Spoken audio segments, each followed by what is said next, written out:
Hello everyone and welcome to the channel. Today I will be covering the landscape of the Democratic primary for California's governor race. The California Democratic Party met this past weekend to endorse a candidate for governor, but they ultimately walked away without one, as no candidate reached the 60% threshold. Here's what happened and what it could mean for the race moving forward. At the state party convention, candidates needed 60% of delegate votes to earn the official Democratic endorsement, but in this case no one came close, not even Eric Swalwell, who barely even cracked 25%. The takeaway isn't that somebody lost, it's that the field is highly fragmented. Now, while the prediction ranking still keeps this race as a solid Democratic win going into the general election, this field is so widespread that fears of two Republicans emerging at the top of the ticket is a real possibility. Two Republicans, Riverside County Sheriff Chad Bianco and former Fox News pundit Steve Hilton, are leading the pack in this nonpartisan jungle primary. Going forward, this could potentially have a disastrous effect down ballots if two Republicans get to the general election and shut out Democrats completely.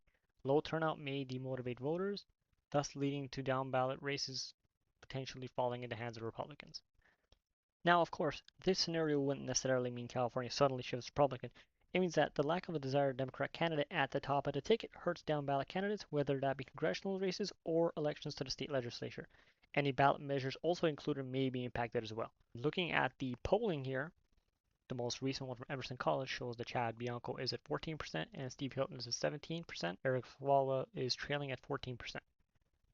It looks like Bianco and Hilton are at the top of the pack. They have been leading for quite a while, going back to December. Although you do have Becerra at 14% with the PPIC poll.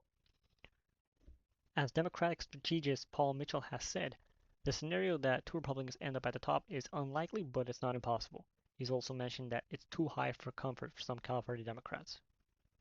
In closing, while each candidate has a decent amount of name recognition, only one will potentially make it through, though it remains to be seen who that may be despite their various endorsements. There's still a long way to go until the state primaries in June. Things can change along the way. Candidates may drop out and decide to back one of their own. But a couple names stand out, like former Representative Katie Porter and former Attorney General of California Javier Becerra, former presidential candidate Tom Steyer, who's loaded with cash, of course, billionaires, am I right? And Antonio Villaraigosa, former mayor of Los Angeles.